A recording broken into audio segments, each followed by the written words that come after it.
하버드 국제안보 심포지엄에서 폭탄 발언이 터졌습니다. 방산 5강 시대는 끝났습니다. 오늘부터 빅6의 시대입니다. 200명의 세계 방산 전문가가 웅성거렸습니다. 그때 맨 앞에 앉아있던 프랑스 방위연구소 소장이 벌떡 일어났습니다. 설마 한국이 6번째라는 겁니까? 항공모함도 없는 나라가 우리와 같은 반열이라고요. 교수는 그를 불쌍하다는 듯이 내려다보며 단 한마디를 던졌습니다. 바로 그 거만함, 산업화를 300년이나 먼저 해놓고도 한국의 처참히 따라잡힌 이유입니다. 일순간 강당이 차가운 정적에 빠졌습니다. 그리고 교수가 화면을 전환하자 비웃음을 머금고 있던 200명의 세계 방산 전문가들은 완벽하게 얼어붙고 말았습니다. 강대국들의 오만을 산산조각 낸 그 충격적인 데이터, 지금 공개합니다. 대학원생이 제 연구실 문을 벌컥 열었습니다. 교수님, 이 그래프 지금 당장 보셔야 합니다.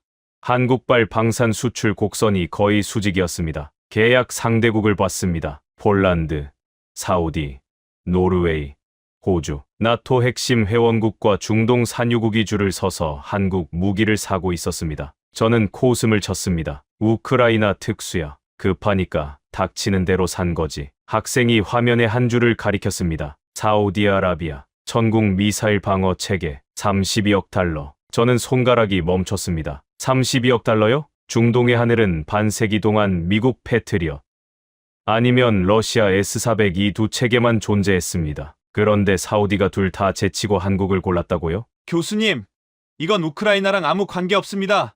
전쟁 특수로 설명이 안 되는 겁니다. 패트리엇과 S-400을 밀어내고 한국 미사일이 중동에 들어갔다면 이건 특수가 아니라 지각 변동입니다. 하지만 저는 그 질문을 눌러버렸습니다. 25년간 틀린 적 없는 모델이 있으니까요. 한국은 조립국이다. 변하지 않는다. 그리고 몇 달 뒤 그 모델이 박살났습니다. 제 이름은 브렌트 켈러한, 하버드 국제안보연구센터에서 25년째 세계 방위산업을 분석하고 있습니다. 저는 한국을 어셈블리 파워, 조립 강국이라 불렀고 그 표현은 학계에서 정설이 됐습니다. 방산 5강, 미국, 러시아, 프랑스, 이스라엘, 독일, 한국이 여기 낄 일은 없다. 그게 제 결론이었습니다. 한국, 솔직히 말하죠. 미국 엔진 빼면 비행기 한 대 못 띄우는 나라입니다. 제가 한 말입니다. 미 국방부 브리핑 자리에서요. 장성 12명이 고개를 끄덕였고 그 문장은 그대로 펜타곤 보고서에 올라갔습니다.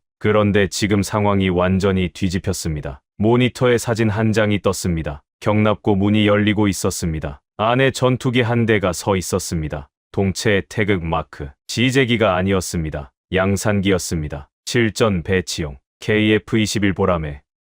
저는 의자에서 벌떡 일어났습니다. 이 전투기에는 사연이 있습니다. 한국이 차세대 전투기를 개발하면서 미국의 핵심 기술 이전을 요청한 적이 있었습니다. 이 레이더, 전자전 장비, 적외선 추적 장치. 미국 측 전문가들이 이전 불가, 한국은 10년 안에 못 만든다고 결론 냈고 저도 거기 서명한 사람 중 하나였습니다. 그런데 한국은 그걸 전부 만들었습니다. 레이더도, 전자전 장비도, 추적 장치도 우리가 안 준다고 했더니 직접 다 만들어버린 겁니다. 그리고 양산 라인을 돌려서 공군의 실전 배치까지 완료했습니다. 120대 전력화 계획이 진행되고 있었습니다. 가슴이 서늘해졌습니다. 제가 기술 이전을 막는데 한 표를 던졌습니다. 그러면 한국이 포기할 줄 알았습니다. 그런데 그 봉쇄가 오히려 한국을 완성시켜버렸습니다. 막았더니 더 강해져서 돌아온 겁니다. 조립국이라 불렀던 나라가 제 코앞에서 전투기를 만들어 보였습니다. 제가 못 만든다고 서명했던 바로 그 기술로요. 하지만 이건 시작이었습니다.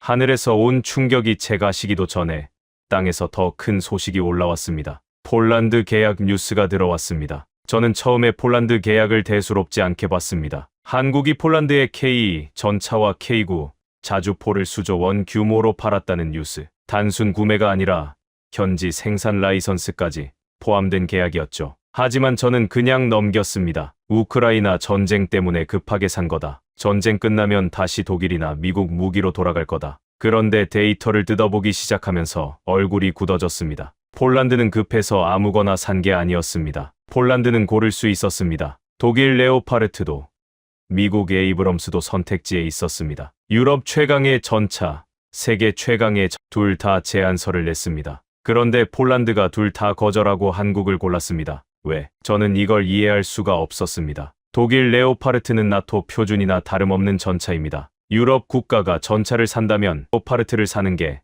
당연한 순서입니다. 미국 에이브럼스는 걸프전에서 이라크 기갑부대를 증발시킨 전차입니다. 이 두 개를 놔두고 왜 한국입니까? 답을 찾은 건 국제방산 포럼에서였습니다. 거기서 폴란드 육군 소장 마르친 코발스키를 만났습니다. 폴란드의 K 도입 실무를 총괄한 사람이었죠. 저는 단도직입적으로 물었습니다. 소장님, 솔직히 알려주십시오. 레오파르트와 에이브럼스를 제치고 한국을 고른 진짜 이유가 뭡니까? 코발스키가 저를 똑바로 쳐다보며 말했습니다. 켈러한 교수, 독일에게 물어봤습니다. 언제 줄 수 있냐고. 독일이 뭐라고 했는지 아십니까?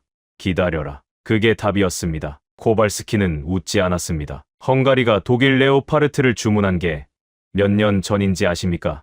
아직도 인도가 안 됐습니다. 나토 동맹국한테요. 미국에도 물어봤습니다. 미국은 줄 수 있다고 했습니다. 대신 조건이 있다고 했죠. 기술 이전은 안 된다. 현지 생산도 안 된다. 우리 것을 사서 우리 방식대로 쓰라. 그래서 한국에 물어봤습니까? 한국은 한마디만 했습니다. 언제 필요합니까? 저는 잠시 아무 말도 못했습니다. 그리고 한국은 약속한 날짜에 정확히 인도했습니다. 몇 달 만에 첫 물량이 도착했습니다. 독일은 그 사이에도 헝가리 전차를 만들지 못하고 있었습니다. 코발스키는 거기서 멈추지 않았습니다. 교수님, 가장 중요한 건 이겁니다. 한국은 폴란드에서 K를 생산할 수 있게 해줬습니다. 기술을 넘기고 공장을 세우고 우리 노동자가 우리 땅에서 한국 전차를 만들 수 있게 한 겁니다. 독일과 미국은 이걸 절대 안 해줬습니다. 저는 커피잔을 내려놓았습니다. 손에 힘이 들어가지 않았습니다. 이건 단순히 가격 경쟁에서 이긴 게 아니었습니다. 한국은 무기를 파는 방식 자체를 바꿔버린 겁니다. 사라. 우리 조건대로. 그게 기존 5강의 방식이었습니다. 한국은 달랐습니다. 뭐가 필요합니까?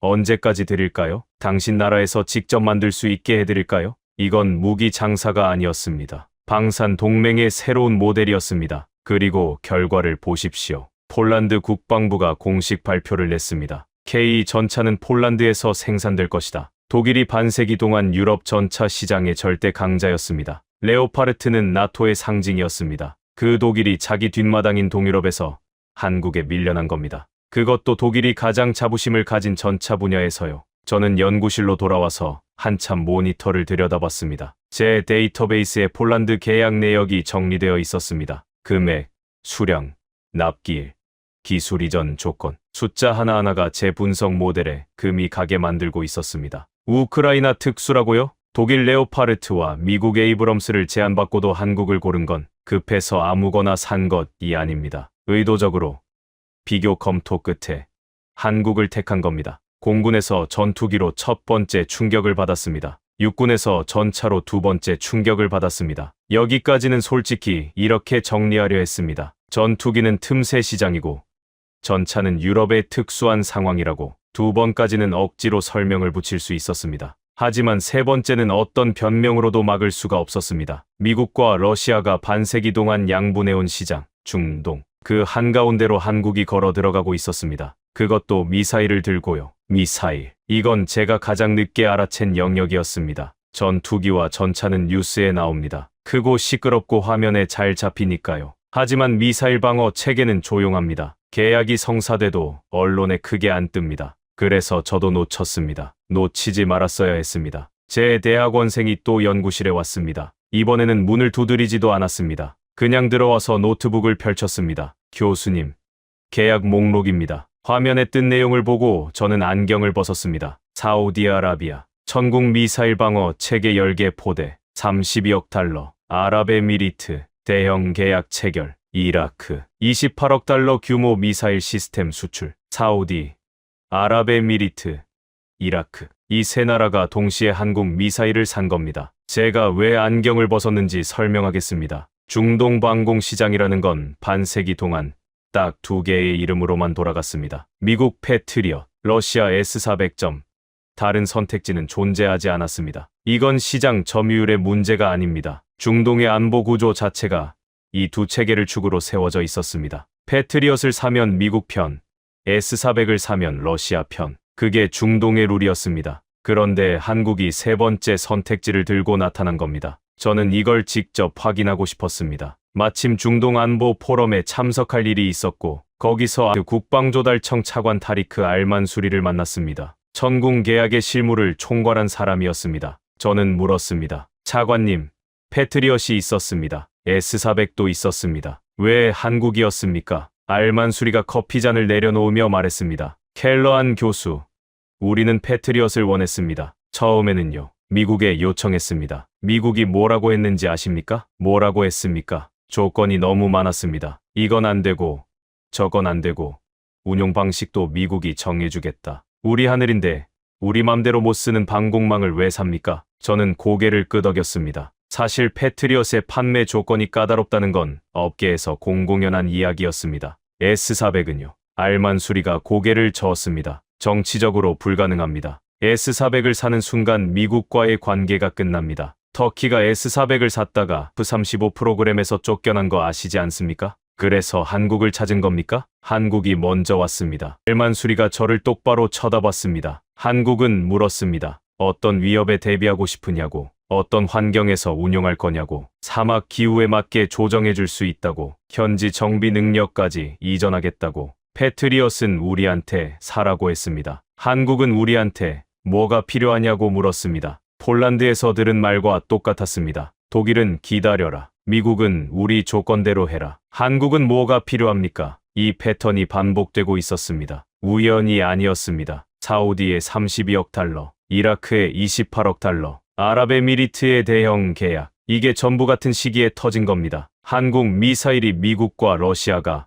반세기 동안 양분하던 시장의 한가운데를 뚫고 들어간 겁니다. 하지만 천국만이 아니었습니다. 제가 미사일 쪽 데이터를 더 파고들면서 발견한 게 하나 더 있었습니다. 현무 시리즈. 천궁이 방어용 미사일이라면 현무는 공격용입니다. 적의 핵심 시설을 타격하는 전략 미사일이죠. 저는 현무의 스펙 수치를 보고 솔직히 의심부터 했습니다. 탄두 중량 2톤, 최대 3톤급까지 개발 중. 이 수준이면 중거리 전략 타격 능력입니다. 한국이 언제 이걸 만들었습니까? KT-1 훈련기 만들던 나라가 지금 전략 미사일을 보유하고 있다고요? 학교에서 동료 교수 하나가 웃으면서 말했습니다. 브렌트, 너 아직도 그 논문 제목 안 바꿨어. 네가 조립국이라고 부르던 나라가 지금 미사일 수출국 반열에 올라 있는데? 저는 웃지 못했습니다. 웃을 수가 없었습니다. 그때 제가 깨달은 게 있었습니다. 제가 놓친 건 수출 실적이 아니었습니다. 체계의 층이었습니다. 한국은 천궁으로 시장에 들어왔고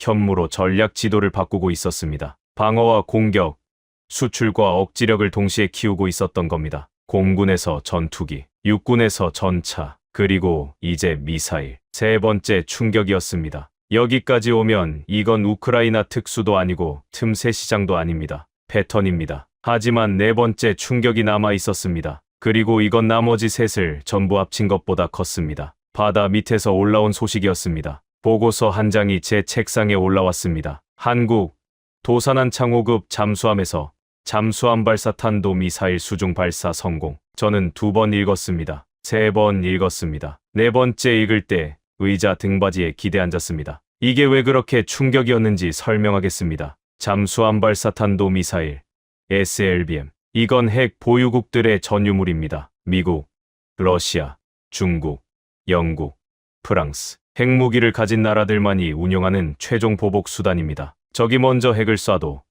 바다 밑에 숨어있는 잠수함이 살아남아서 반격한다. 그래서 아무도 먼저 쏘지 못한다. 이게 SLBM의 존재 이유입니다. 인류 역사상 가장 무서운 억지력이죠. 그런데 한국이 이걸 쐈습니다. 핵무기 없이요. 재래식 잠수함에서 SLBM을 발사한 나라는 전 세계에서 한국이 유일합니다. 핵무기 없이 SLBM을 운용하는 나라, 지구상에 한국밖에 없습니다. 이건 단순한 미사일 시험이 아닙니다. 전략적 억지력의 근본이 바뀌는 이야기입니다. 제가 25년간 방산을 분석하면서 세운 모델이 있습니다. 전략무기 클럽이라는 개념입니다. 이 클럽에 들어가려면 조건이 있습니다. 핵무기, 대륙간 탄도미사일, 핵추진 잠수함, SLBM. 이 네 가지 중 최소 2개를 보유해야 전략국가로 분류됩니다. 미국, 러시아, 중국, 영국, 프랑스. 이 5나라만이 이 클럽의 정회원이었습니다. 한국이 SLBM을 쏜 순간 그 클럽의 문턱에 발을 올린 겁니다. 물론 아직 핵무기는 없습니다. 핵 추진 잠수함도 건조 중이 아니라 추진 단계입니다. 미국과 핵 추진 잠수함 협력을 심화하기로 합의했다는 보도가 나왔지만 실전 배치는 아직 먼 이야기입니다. 하지만 순서를 보십시오. SLBM을 먼저 만들었습니다. 발사 플랫폼이 핵 추진이 아니라 재래식 잠수함이라는 것만 다를 뿐 기술 자체는 확보한 겁니다. 핵 추진 잠수함이 실현되면 그 위에 얹기만 하면 됩니다. 문턱을 넘은 게 아니라 문턱 위에 서서 문 손잡이를 잡고 있는 상태입니다. 이게 왜 중요한지 하나만 더 말씀드리겠습니다. 이스라엘은 공식적으로 핵 보유를 인정한 적이 없습니다. 하지만 모두가 알고 있죠. 그리고 그 핵 억지력 하나로 이스라엘은 중동의 전략 판도를 50년간 지배해왔습니다. 한국이 핵 추진 잠수함에 SLBM을 싣는 순간 동북아에서 같은 일이 벌어질 수 있습니다. 한국은 더 이상 방어만 하는 나라가 아니게 됩니다. 동북아의 전략 균형 자체를 재편할 수 있는 나라가 되는 겁니다.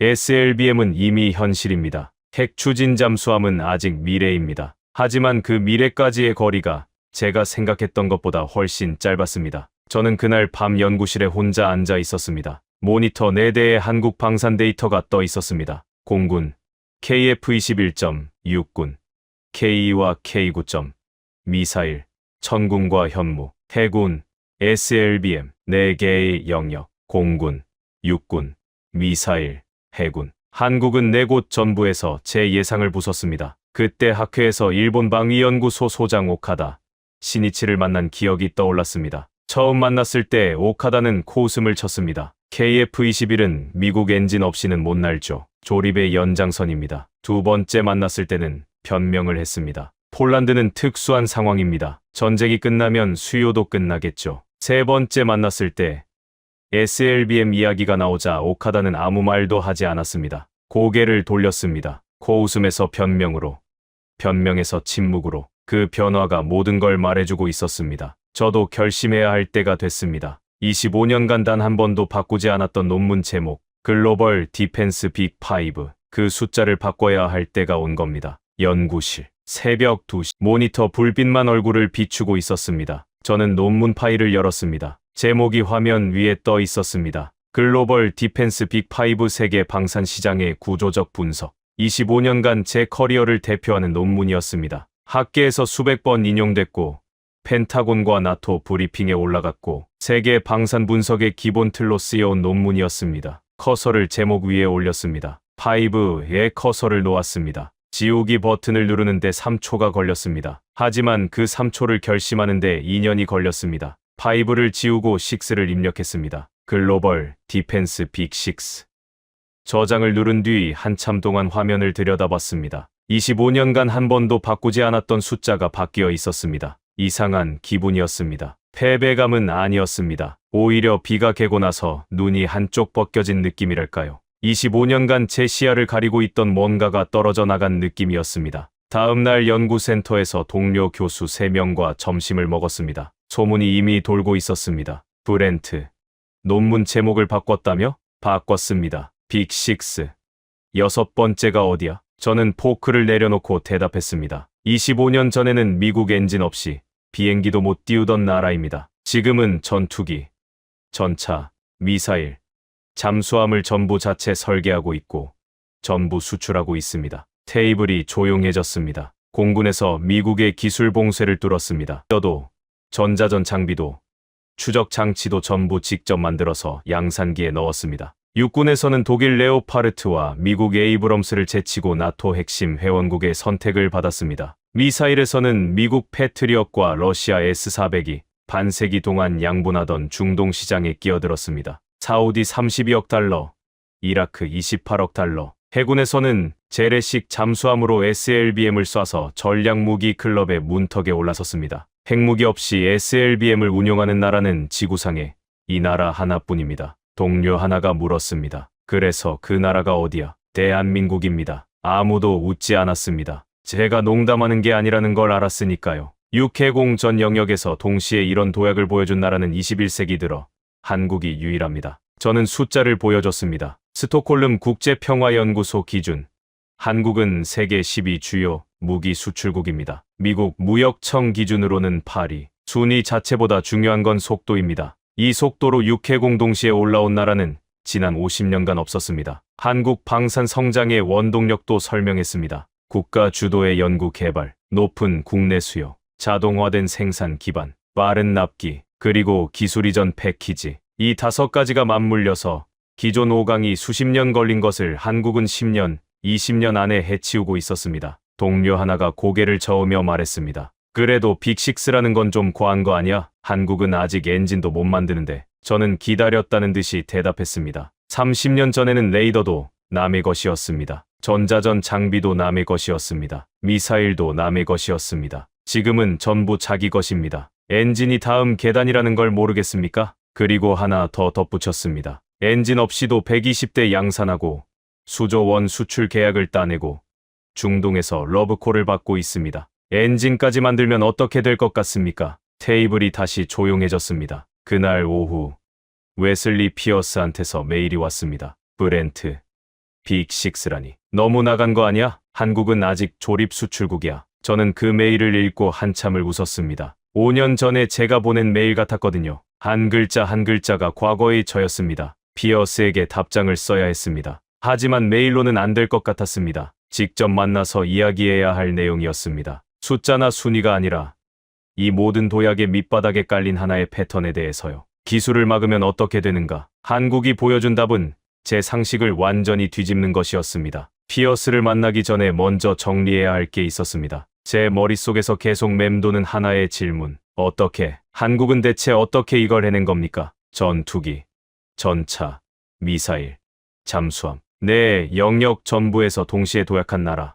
21세기 들어 한국이 유일하다고 제가 말했습니다. 그런데 그게 우연입니까? 운이 좋았던 겁니까? 아닙니다. 데이터를 뜯어보니 내 영역 전부에서 같은 패턴이 반복되고 있었습니다. 기술을 요청한다. 거부당한다. 스스로 만든다. 만든 걸 수출한다. 이 4단계가 정확히 반복됩니다. KF-21을 보십시오. 한국이 미국의 레이더와 전자전 장비 기술 이전을 요청했습니다. 미국이 거부했습니다. 한국이 직접 만들었습니다. 그리고 지금 그 전투기를 수출하려 하고 있습니다. 인도네시아가 첫 번째 수출 고객이 될 가능성이 가장 높습니다. 이 인도네시아 이야기에도 재미있는 사연이 있습니다. KF-21은 원래 인도네시아와 공동 개발 프로젝트였습니다. 그런데 인도네시아가 개발 분담금 문제로 몇 년간 갈등을 빚었습니다. 축소하겠다.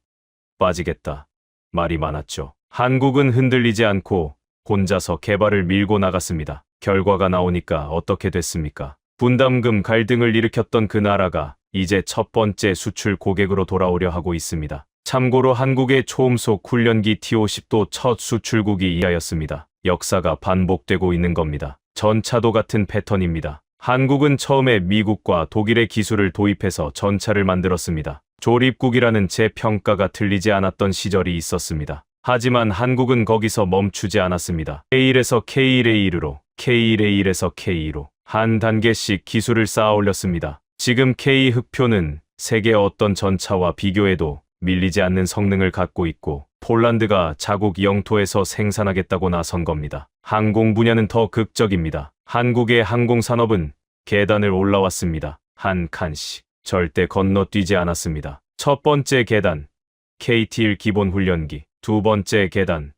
T-50 초음속 훈련기. 세 번째 계단, FA-50 경공격기. 네 번째 계단, 수리온 헬기. 그리고 다섯 번째 계단이 KF-21입니다. 20년에 걸친 계단을 한 칸씩 올라온 겁니다. 그리고 FA-50은 지금 전 세계에서 가장 많이 팔린 경공격기이자 훈련기 중 하나입니다. 세계 베스트셀러입니다. 한 단계씩 올라가면서 매번 같은 일이 벌어졌습니다. 핵심 기술을 달라고 합니다. 안 준다고 합니다. 그러면 직접 만듭니다. 만들고 나면 그걸 수출합니다. 그리고 이건 무기만의 이야기가 아닙니다. 한국이 무기를 파는 방식 자체가 기존 5강과 달랐습니다. 미국과 유럽은 무기를 팔 때 이렇게 말합니다. 우리 무기를 사라. 우리 조건대로 써라. 기술은 못 준다. 현지 생산도 안 된다. 한국은 이렇게 말합니다. 뭐가 필요합니까?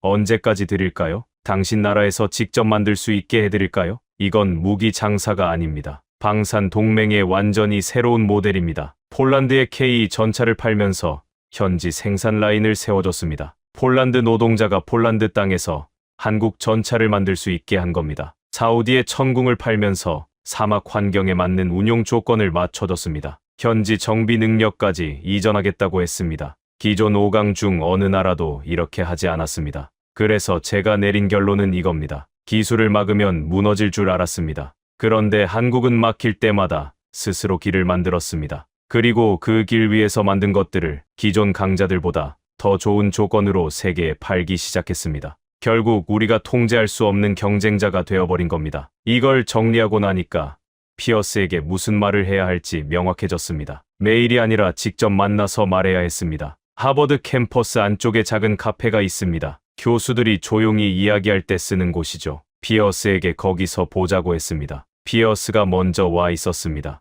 커피를 2잔 시켜놓고 있더군요. 25년 지기입니다. 서로의 커피 취향 정도는 알고 있습니다. 앉자마자 피어스가 입을 열었습니다. 브렌트, 솔직히 말하자. 너 한국 정부한테 자물쇠 받는 거 아니야? 예상했던 말이었습니다. 학자가 갑자기 입장을 바꾸면 가장 먼저 돌아오는 의심이죠. 웨슬리, 5년 전에 나도 네가 한 말 똑같이 했을 거야. 한국이 조립국이라고, 틈새 시장이라고, 특수가 끝나면 돌아간다고. 피어스가 커피를 한 모금 마시며 말했습니다. 그래, 맞아. 그래서 네가 왜 바뀐 건지 모르겠다는 거야. 데이터가 바뀌었으니까. 데이터. 피어스가 눈썹을 치켜 올렸습니다. KF-21 엔진은 미국산이야. K 파워팩도 독일 MTU 기반이고 핵심이 빠진 거 아닌가? 저는 커피잔을 내려놓았습니다. 이 반론도 예상했습니다. 아니, 정확히 말하면 이건 2년 전에 제가 했을 반론이었습니다. 맞아. 엔진은 아직이야. 피어스의 얼굴에 안도감이 스치는 게 보였습니다. 그래, 봐라. 역시 한국은 아직 멀었지. 하지만 30년 전에는 레이더도 남의 것이었어. 전자전 장비도 남의 것이었어. 미사일도 남의 것이었어. SLBM도 남의 것이었어. 지금은 전부 자기 것이야. 피어스의 표정이 굳었습니다. 이 나라가 한 단계씩 계단을 올라온 거야. 웨슬리. KT1에서 시작해서 T50, FA50 수리온을 거쳐서 KF21까지 20년 걸렸어. 하지만 한 칸도 건너뛰지 않았어. 그리고 매번 같은 패턴이야. 기술을 달라고 한다. 안 준다고 한다. 그러면 직접 만든다. 만들고 나면 수출한다. 버스가 아무 말 없이 듣고 있었습니다. 엔진이 다음 계단이라는 걸 정말 모르겠어. 레이더를 만들기 전에도 사람들이 똑같은 말을 했어. 한국은 못 만든다고. 10년 안에 불가능하다고. 나도 거기 서명한 사람 중 하나야. 그래서 결과가 어떻게 됐는데? 다 만들었지. 그것도 전부. 저는 잠시 말을 멈추고 피어스를 봤습니다. 그리고 하나 더. 엔진 없이도 120대 양산하고 수조 원 수출 계약을 따내고 중동에서 러브콜을 받고 있어. 사우디가 32억 달러어치 미사일을 산 게 엔진 때문이 아니야. 폴란드가 레오파르트 대신 K를 고른 게 엔진 때문이 아니야. 엔진까지 만들면 어떻게 될 것 같아? 피어스가 커피잔을 내려놓았습니다. 한참 동안 아무 말이 없었습니다. 저는 한마디를 더 했습니다. 이건 데이터나 숫자가 아니라 제가 2년 동안 느낀 것이었습니다. 웨슬리, 우리가 한국을 과소평가한 건 한국이 약해서가 아니야. 피어스가 눈을 들었습니다. 우리가 익숙한 세계가 바뀌고 있다는 걸 인정하기 싫었던 거야. 방산 5강은 50년간 안 변했어. 그 안정적인 구도가 깨지는 게 불편했던 거지. 한국은 우리 허락 없이 강해졌어. 우리 기술 봉쇄를 뚫고 강해졌어. 그게 불편한 거야. 나도 그랬고 너도 그런 거야. 피어스는 오랫동안 창밖을 봤습니다. 하버드 야드에 학생들이 걸어다니고 있었습니다. 내 논문 제목 뭐라고 바꿨다고? 빅6. 피어스가 고개를 천천히 저었습니다. 완전히 인정하는 표정은 아니었습니다. 하지만 더 이상 반박도 하지 않았습니다. 커피를 마저 마시고 자리에서 일어났습니다. 등을 보이며 걸어가면서 한마디 했습니다. 논문 나오면 보내줘. 저는 혼자 앉아서 빈 커피잔을 들여다봤습니다. 피어스가 언제 인정할지는 모릅니다. 하지만 데이터는 사람을 기다려주지 않습니다. 시장은 이미 움직이고 있습니다. 그리고 이제 이걸 세계 앞에서 말할 차례였습니다. 하버드 국제안보 심포지엄. 200명의 세계 방산 전문가가 모이는 자리. 거기서 빅6를 발표하기로 했습니다. 솔직히 긴장됐습니다. 피어스 한 명을 설득하는 것과 세계 전문가 200명 앞에서 선언하는 것은 차원이 다른 문제니까요. 특히 그 자리에는 일본, 중국, 유럽 대표단도 앉아 있을 겁니다. 하지만 데이터는 명확했습니다. 제가 해야 할 일도 명확했습니다. 하버드 국제안보 심포지엄. 200명이 넘는 세계 방산 전문가, 각국 국방 관계자, 군 장성, 외교관이 모인 자리였습니다. 단상에 올라서니 앞줄부터 보였습니다. 미국 국방부 관계자들, 영국 왕립방산연구소 소장, 프랑스 방산수출청 대표, 중간쯤에 일본 방위연구소 소장 오카다, 시니치가 앉아 있었습니다. 눈이 마주쳤습니다. 오카다는 무표정했습니다. 뒤쪽에 중국 대표단이 노트북을 펼치고 있었고 유럽 각국 대표들이 자리를 잡고 있었습니다. 마이크를 잡았습니다. 손바닥에 땀이 차 있었습니다. 25년간 수백 번 발표를 했지만 이렇게 긴장된 적은 처음이었습니다. 제 커리어를 대표하는 분석틀을 제 손으로 부수는 발표였으니까요. 저는 25년간 세계 방위 산업을 분석해왔습니다. 강당이 조용해졌습니다. 그리고 25년간 한 번도 바꾸지 않았던 결론이 있었습니다. 방산 5강, 미국, 러시아, 프랑스, 이스라엘, 독일. 이 구도는 변하지 않는다. 저는 그렇게 믿었습니다. 잠시 멈추고 청중을 둘러봤습니다. 틀렸습니다. 강당에 작은 웅성거림이 퍼졌습니다. 한 나라가 있습니다. 25년 전에는 미국 엔진 없이 전투기도 못 띄우던 나라입니다. 저는 그 나라를 조립 강국이라 불렀습니다. 펜타곤 보고서에도 그렇게 올렸습니다. 화면을 전환했습니다. KF-21 양산기 사진이 나타났습니다. 그 나라가 지금 이걸 만들고 있습니다. AESA 레이더, 전자전 장비, 적외선 추적 장치. 미국이 기술 이전을 거부한 핵심 체계를 전부 자체 개발해서 양산기에 넣었습니다. 120대 전력화 계획이 진행 중입니다. 화면이 바뀌었습니다. 폴란드에서 K 전차가 내려지는 사진. 독일 레오파르트와 미국 에이브럼스를 제안받고도 그 나라를 선택한 나토 회원국이 있습니다. 폴란드입니다. 빠른 납기, 기술 이전, 현지 생산. 기존 5강 중 어느 나라도 이 조건을 맞추지 못했습니다. 다시 화면이 바뀌었습니다. 중동 지도 위에 천궁 계약국이 표시됐습니다. 미국 패트리엇과 러시아 S-400이 반세기 동안 양분하던 중동 방공 시장에 세 번째 선택지가 나타났습니다. 사우디 32억 달러, 이라크 28억 달러, 아랍에미리트 대형 계약, 전부 그 나라입니다. 마지막 화면, 도산한 창호급 잠수함이 바다 위에 떠 있는 사진. 그리고 이 나라는 재래식 잠수함에서 SLBM을 쏘는 데 성공했습니다. 핵무기 없이 SLBM을 운용하는 나라는 지구상에 이 나라뿐입니다. 저는 화면을 끄고 청중을 바라봤습니다. 공군에서 미국의 기술 봉쇄를 뚫었습니다. 육군에서 독일의 자부심을 꺾었습니다. 미사일에서 미국과 러시아 사이에 끼어들었습니다. 해군에서 전략무기 클럽의 문턱에 올라섰습니다. 육해공 전 영역에서 동시에 이런 도약을 보인 나라는 21세기 들어 이 나라가 유일합니다. 200명의 시선이 저를 향하고 있었습니다. 기술을 막으면 무너질 줄 알았습니다. 저도 그렇게 생각한 사람 중 하나였습니다. 기술 이전 거부에 서명까지 했습니다. 그런데 그 나라는 막힐 때마다 스스로 길을 만들었고 결국 우리가 통제할 수 없는 경쟁자가 되었습니다. 마이크를 잠시 내리고 숨을 고른 뒤 다시 올렸습니다. 방산 5강 시대는 끝났습니다. 오늘부터 빅6입니다. 6번째 자리에 앉은 나라의 이름은 대한민국입니다. 강당이 조용해졌습니다. 완전한 침묵이었습니다. 3초, 5초, 10초. 그리고 앞줄 한쪽에서 박수 소리가 들렸습니다. 폴란드 대표단이었습니다. 코발스키 소장이 서서 박수를 치고 있었습니다. 1명, 2명, 몇몇이 따라 박수를 쳤습니다. 일본 대표단을 봤습니다. 오카다 시니치가 굳은 표정으로 서류를 덮고 있었습니다. 질문도 없었습니다. 아무 말도 없이 자리에서 일어나 퇴장했습니다. 중국 대표단이 노트북을 급히 닫고 핸드폰을 꺼냈습니다. 누군가에게 통화를 걸고 있었습니다. 베이징에 보고하는 듯 했습니다. 유럽 대표들은 서로 눈빛을 교환하며 메모를 비교하고 있었습니다. 미국 국방부 관계자 한 명이 발표가 끝난 뒤 조용히 제게 다가왔습니다. 브렌트, 이 내용 펜타곤 브리핑에 올려도 되겠나? 25년 전 제가 한국을 조립국이라고 부른 그 보고서가 올라간 바로 그 펜타곤이었습니다. 기자들이 몰려왔습니다.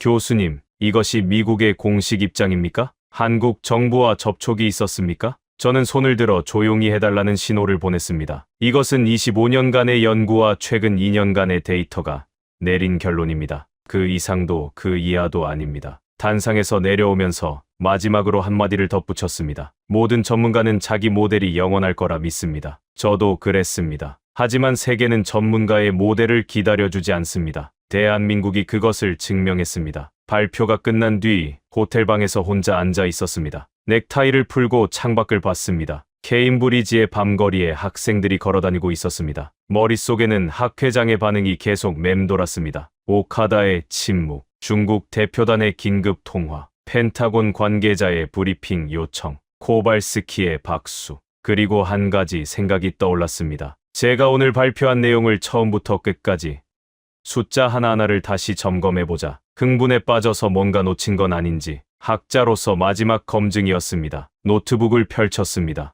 공군 KF-21 보람에 4.5세대 다목적 전투기, AESA 레이더, 적외선 추적 장치, 전자전 장비 전부 국산 개발, 엔진을 제외한 핵심 항전 장비를 자체 기술로 완성.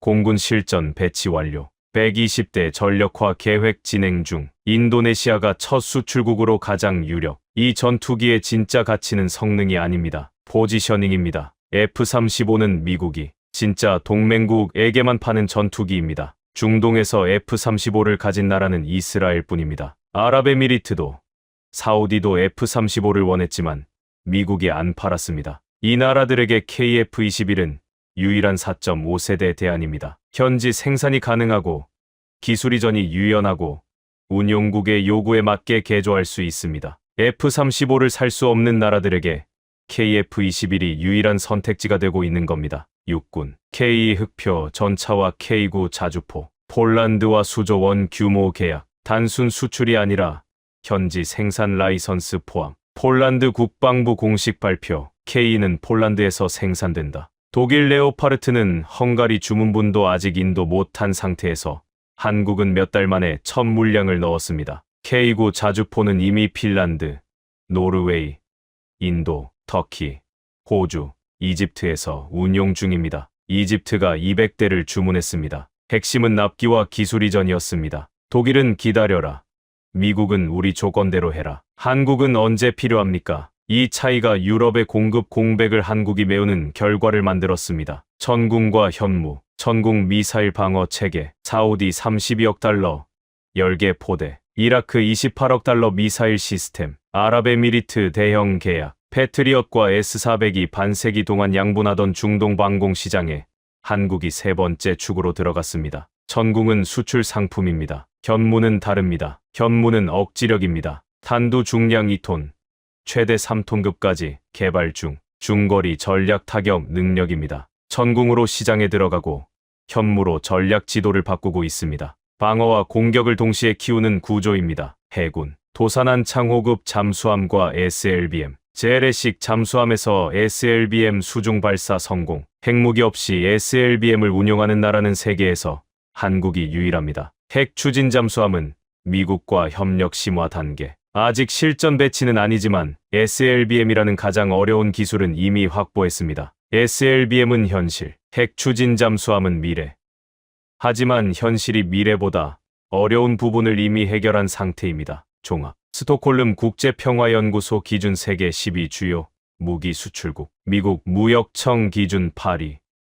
순위보다 중요한 건 속도입니다. 한국 방산 성장의 동력은 국가 주도 연구 개발, 높은 국내 수요, 자동화, 생산 기반, 빠른 납기, 기술 이전 패키지. 이 5가지가 맞물려서 기존 5강이 수십 년 걸린 것을 한국은 20년 안에 해냈습니다. 한 가지 빠진 게 있다면 엔진입니다. 전투기 엔진과 전차 파워팩의 핵심 부분은 아직 외국 기술에 의존하고 있습니다. 이건 팩트입니다. 하지만 30년 전에는 레이더도, 전자전 장비도, 미사일도, SLBM도 남의 것이었습니다. 한국이 계단을 올라온 패턴을 보면 엔진이 마지막 계단이 아니라 다음 계단이라는 걸 알 수 있습니다. 노트북을 닫았습니다. 숫자를 다시 봐도 결론은 같았습니다. 틀린 게 없었습니다. 한국은 기술을 막으면 포기할 줄 알았던 나라였습니다. 막았더니 직접 만들었고, 만들었더니 수출했고, 수출했더니 기존 강자들의 시장을 가져가고 있었습니다. 조립국이라 불렀던 나라. 그 나라가 지금 세계 방산 지도를 다시 그리고 있습니다.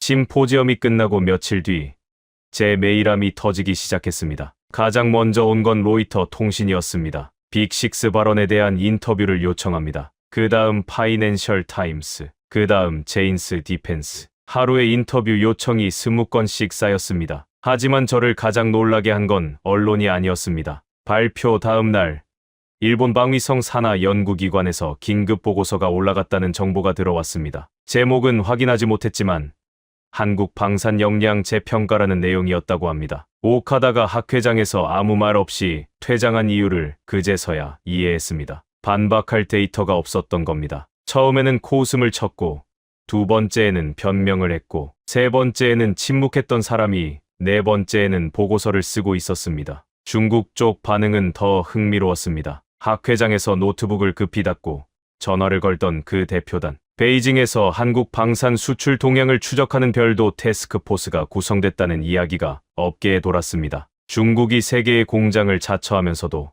방산 수출에서는 한국에 밀리는 영역이 생기고 있다는 게 베이징의 자존심을 건드린 모양이었습니다. 유럽 반응은 좀 달랐습니다. 불안보다는 현실 인식에 가까웠습니다. 프랑스 방산수출청 대표가 비공식 자리에서 한 말이 업계에 퍼졌습니다. 한국은 우리가 간과한 사이에 우리 고객을 가져갔다. 독일 방산업계에서도 비슷한 목소리가 나오기 시작했습니다. 헝가리에 약속한 레오파르트도 못 넘기면서 한국이 폴란드 시장을 통째로 가져간 게 충격이었던 겁니다. 그리고 미국 펜타곤 관계자가 제 발표 내용을 브리핑에 올려도 되겠냐고 물었던 것 기억하실 겁니다. 그 브리핑이 실제로 올라갔다는 확인을 받았습니다. 25년 전 제가 한국을 조립국이라고 쓴 보고서가 올라간 바로 그 자리에 이번에는 빅6라는 제목이 올라간 겁니다. 아이러니했습니다. 한국을 깎아내린 보고서도 한국을 인정한 보고서도 같은 사람이 쓴 겁니다. 저 브렌트 켈러 아니요.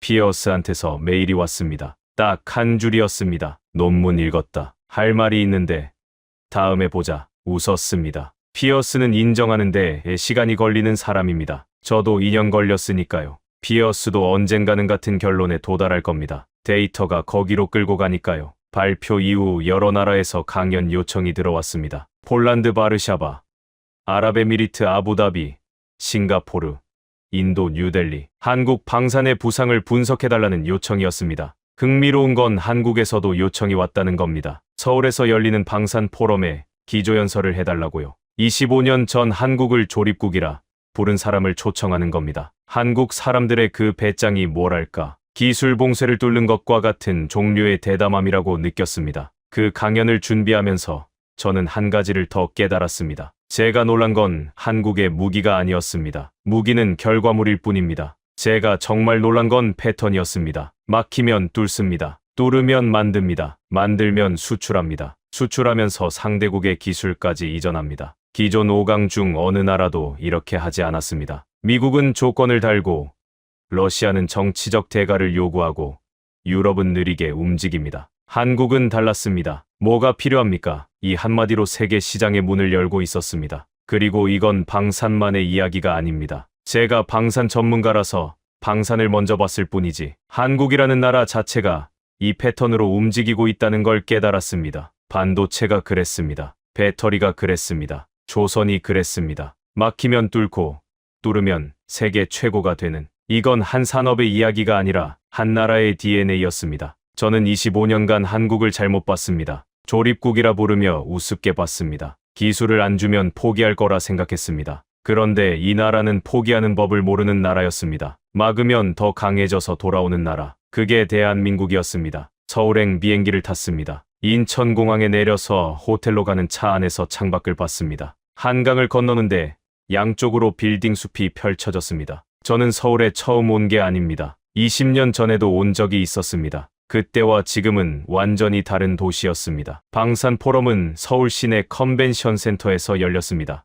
한국 국방부, 방위사업청, 주요 방산 기업 관계자들이 모여 있었습니다. 외국 참석자도 많았습니다. 폴란드, 사우디, 인도네시아, 호주 대표단이 와 있었습니다. 저를 소개하는 사회자의 멘트가 재미있었습니다. 오늘 기조연설자는 하버드 국제안보연구센터의 브렌트 켈러한 교수입니다. 25년간 세계 방산을 분석해 오신 분이죠. 참고로 이분은 과거에 한국을 조립 강국이라고 부르셨던 분이기도 합니다. 장내에서 웃음이 터졌습니다. 저도 웃었습니다. 솔직히 민망했지만 그 표현이 사실이니까 웃을 수밖에 없었습니다. 단상에 올라가서 마이크를 잡았습니다. 청중을 둘러봤습니다. 하버드 심포지엄과는 분위기가 달랐습니다. 거기서는 긴장과 충격이었다면 여기서는 기대와 호기심이었습니다. 자기 나라 이야기를 외국인의 입으로 듣고 싶어하는 눈빛이었습니다. 저는 준비한 원고를 내려놓고 이야기를 시작했습니다. 저는 25년 전에 이 나라를 조립국이라 불렀습니다. 미국 엔진에 유럽 레이더를 얹어서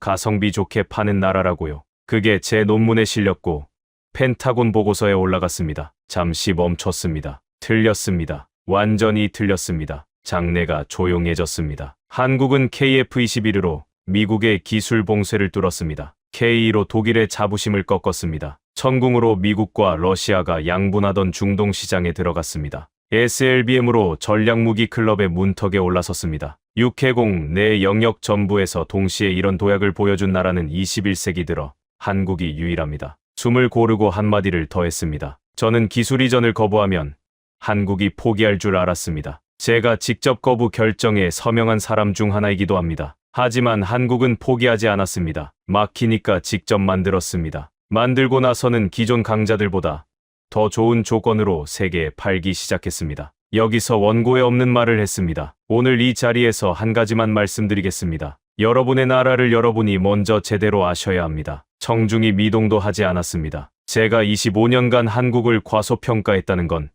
바꿔 말하면 세계가 25년간 한국을 제대로 보지 못했다는 뜻입니다. 그런데 세계만 그런 게 아닙니다. 제가 한국 전문가들과 이야기해보면 한국 사람들도 자기 나라의 방산 역량을 잘 모르는 경우가 많았습니다. 반도체는 알고, K-팝은 알고, 자동차는 알지만 전투기와 미사일과 잠수함은 잘 모릅니다. 하지만 이건 알아야 합니다. 지금 세계의 안보 지형이 바뀌고 있고 그 변화의 중심에 한국이 있다는 것을요. 저는 마지막 슬라이드를 띄웠습니다. 세계 지도 위에 한국의 방산 수출 네트워크가 표시된 그림이었습니다. 유럽, 중동, 동남아, 오세아니아. 선이 서울에서 사방으로 뻗어나가고 있었습니다. 이 나라는 무기를 수입하던 나라에서 무기를 만드는 나라가 됐고 무기를 수출하는 나라가 됐고 이제 세계 방산의 규칙을 바꾸는 나라가 되고 있습니다. 기존 5강은 기다려라.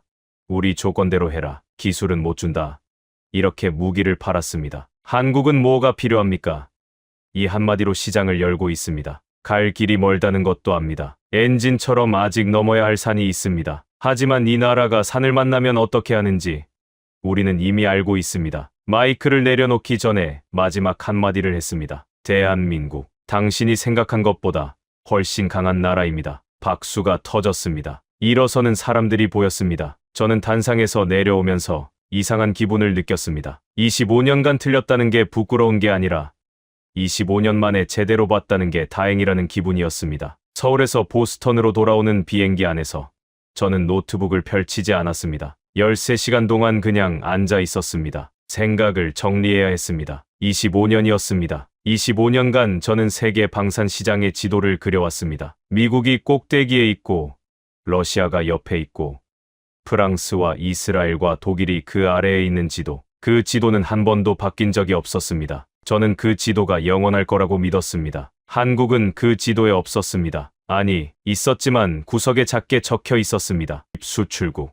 제가 직접 쓴 표기였습니다. 그 표기를 지우고 새로 써야 했습니다. 25년 만에 지도를 다시 그려야 했습니다. 비행기 창밖으로 구름이 깔려 있었습니다. 그 아래 태평양이 있었습니다. 한국 해군의 잠수함이 그 바다 어딘가에서 작전 중이겠죠. 재래식 잠수함에서 SLBM을 쏠 수 있는 세계 유일한 해군. 25년 전에 저에게 이 말을 하면 웃었을 겁니다. 정리해봤습니다. 제가 틀린 것과 맞은 것을요. 틀린 것. 한국은 조립국이라는 판단. 기술을 안 주면 포기할 거라는 예측. 우크라이나 특수가 끝나면 돌아갈 거라는 해석. 방산 5강 구도는 변하지 않는다는 확신. 전부 틀렸습니다. 맞은 것 하나도 없습니다. 25년 경력의 전문가가 한 나라에 대해 전부 틀렸다는 건 치욕적인 일입니다. 하지만 학자에게 더 치욕적인 건 틀린 걸 알면서도 인정하지 않는 겁니다. 저는 최소한 그 실수는 하지 않으려 합니다. 그리고 한 가지 더 말해야 할 게 있습니다. 제가 이 모든 과정에서 가장 깊이 느낀 것은 한국의 무기 성능이 아니었습니다. 한국이라는 나라의 성격이었습니다. 막으면 뚫습니다. 이건 기술력의 문제가 아닙니다. 성격의 문제입니다. 국가의 성격이라는 게 있다면 한국의 성격은 이겁니다. 막히면 돌아가는 게 아니라 뚫고 나갑니다. 레이더를 안 주면 레이더를 만듭니다. 전자전 장비를 안 주면 전자전 장비를 만듭니다. 미사일 기술을 안 주면 미사일을 만듭니다. 그리고 만든 것들을 세계 시장에 내놓습니다. 기존 강자들보다 더 빨리, 더 유연하게, 더 좋은 조건으로요. 이 패턴은 방산에서만 나타나는 게 아닙니다. 반도체에서도 같은 일이 벌어졌습니다. 일본이 소재를 끊었을 때 한국은 국산화로 대응했습니다. 배터리에서도, 조선에서도, 원자력에서도 같은 패턴이 반복됩니다. 막히면 뚫고, 뚫으면 세계 최고가 됩니다. 이건 한 산업의 이야기가 아닙니다. 한 나라의 DNA입니다. 보스턴에 도착해서 연구실로 돌아왔습니다. 책상 위에 피어스한테서 온 우편물이 놓여 있었습니다. 봉투를 열었습니다. 제 논문 프린트였습니다. 글로벌 디펜스 빅6. 여백에 피어스의 손글씨가 적혀 있었습니다. 6번째 자리가 맞는 것 같다. 하지만 이 속도면 오래 앉아 있지 않을 거야. 저는 한참 그 문장을 들여다봤습니다. 피어스가 인정한 겁니다. 그것도 한 발 더 나간 겁니다. 한국이 6번째에 머물지 않을 거라는 뜻이었으니까요. 창밖을 봤습니다. 하버드 야드에 저녁 해가 지고 있었습니다. 25년 전 저는 한국을 조립국이라 불렀습니다. 펜타곤 보고서에 그렇게 올렸습니다. 장성 12명이 고개를 끄덕였습니다. 25년 뒤 저는 한국을 방산 6강이라 불렀습니다. 같은 펜타곤에 그렇게 올렸습니다. 그리고 이번에는 제가 고개를 끄덕이고 있었습니다. 모든 전문가는 자기 모델이 영원할 거라 믿습니다. 저도 그랬습니다. 하지만 세계는 전문가의 모델을 기다려주지 않습니다. 대한민국이 그것을 증명했습니다. 이 이야기를 마무리하기 전에 한 가지만 더 말씀드리겠습니다. 서울방산 포럼이 끝나고 만찬장에서 한국의 방산 엔지니어 한 분을 만났습니다. 50대 중반쯤 되어 보이는 분이었습니다. 명찰에 한국항공우주산업이라고 적혀 있었습니다. KF-21을 만든 곳이었습니다. 저는 궁금했습니다. 직접 물어봤습니다. 미국이 기술 이전을 거부했을 때 솔직히 어떤 기분이었습니까? 그분이 소주잔을 내려놓고 잠시 생각하더니 말했습니다. 처음에는 막막했죠. 레이더를 한 번도 만들어 본 적이 없는데 만들라고 하니까요. 연구원들 중에 포기하자는 사람도 있었습니다. 그런데 안 포기하셨네요. 포기하면 영원히 남의 것을 사서 써야 합니다. 그건 더 싫었습니다. 저는 그 말을 듣고 한참 아무 말도 못했습니다. 포기하면 영원히 남의 것을 사서 써야 한다. 그건 더 싫다. 이게 한국이라는 나라의 목소리였습니다. 펜타곤 보고서에도, 스톡홀름 연구소 통계에도, 제 논문 어디에도 담기지 않는 목소리. 하지만 한국 방산의 진짜 원동력은 이 목소리였습니다. 그분이 한마디를 더 했습니다. 교수님, 저희는 아직 엔진을 못 만듭니다. 아시잖아요. 하지만 저희가 레이더를 처음 만들 때도 다들 못한다고 했습니다. 전자전 장비도 그랬고, 미사일도 그랬고, SLBM도 그랬습니다. 그분이 웃었습니다. 엔진도 만들 겁니다. 시간이 좀 걸리겠지만요. 저는 그 웃음을 보면서